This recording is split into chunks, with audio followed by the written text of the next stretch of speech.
critica pelo seguinte, porque assim, uma coisa é o monarca dizer que para ele, se Deus não existir, fudeu, eu vou virar egoísta, certo?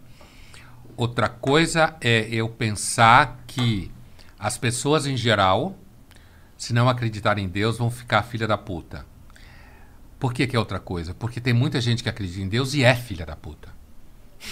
Sim, sim. Entendeu?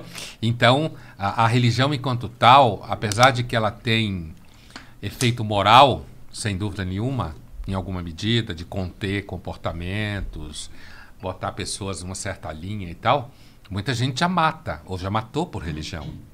Entende? Então, sim. Às vezes a religião é o que permite ela matar, inclusive. Ela faz uma leitura da religião, que evidentemente outro pode fazer outra leitura, porque tudo que é ser humano, tudo que é do ser humano, a gente pode ler assim o assado, né? Sim, está aberto a interpretações. Isso, Mas é muito comum uma pessoa chegar à conclusão que para ela, se Deus não existe, para ela, tipo, fudeu, assim. Fica tudo como você falou, se é tudo ao acaso, então foda-se. Então foda-se.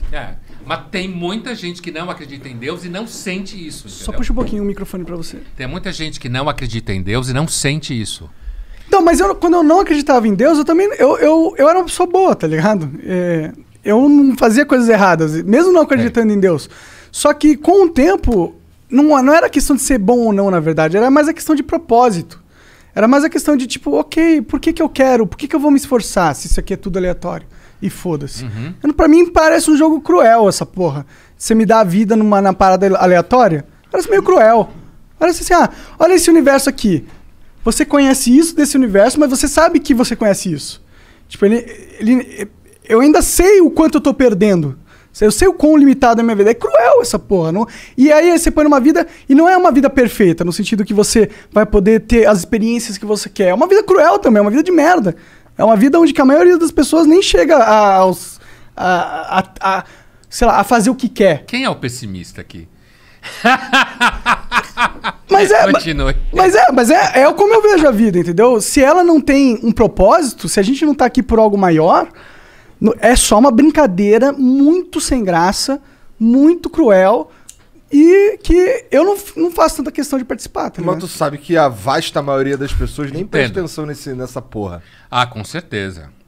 Nem chegar a formular esse raciocínio. Mas é porque eu tive o privilégio de ter tempo pra caralho. E de não ter que me preocupar com a minha subsistência. Aí a gente tem o que pensar. Aí você começa a pensar. Tem gente que tem tempo pra caralho, não se preocupa com a sobrevivência e não formula esse raciocínio. Com certeza. Talvez seja melhor. Tem uma história pessoal aí em jogo. Uma questão tua pessoal, entendeu? Entendi. Como todo mundo tem questão pessoal. Tem a tua história, sei lá, por que razões forem, que levou você, no seu tempo livre, na sua condição material, você ser capaz de organizar esse raciocínio. Me interessar sobre isso. E pensar, porque isso é um raciocínio filosófico, né? Eu sempre gostei. Eu tive um professor de filosofia na quarta série que, pra mim, foi o professor que mudou minha vida, assim, tá ligado? Olha aí. Ele começou foi a primeira aula que eu falei, caralho, isso é legal.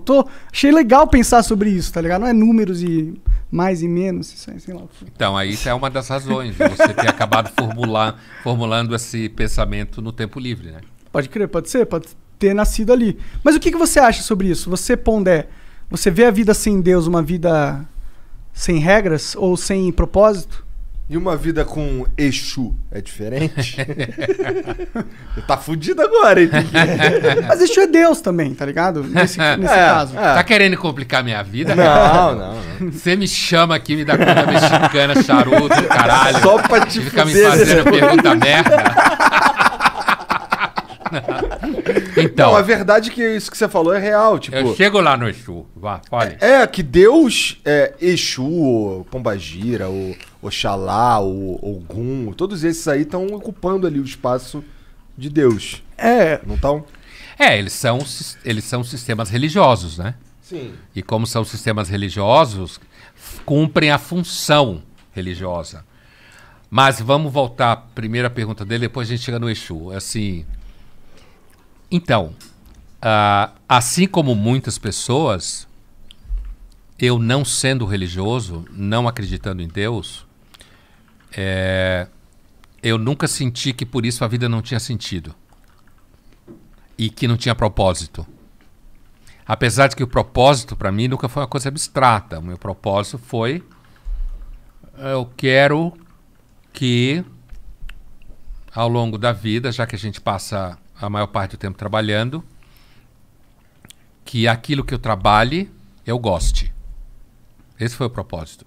Por isso eu desisti da medicina, fui para filosofia, entendeu? Eu queria gostar... O teu propósito era algo que tu definiu para você mesmo.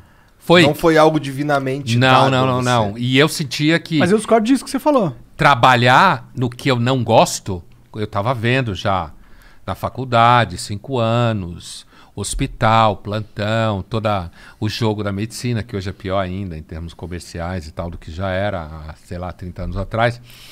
Mas assim, então eu construí na minha cabeça uma hipótese que é o seguinte: eu quero trabalhar numa coisa que eu goste. E aí eu fui ao longo de anos, inclusive durante a faculdade de medicina, estudando psicanálise, percebendo o que eu gostaria. Eu podia ter me fudido, deu certo, mas assim... Então eu nunca senti que a crença em Deus ou não determinaria, por exemplo, uma condição melancólica. O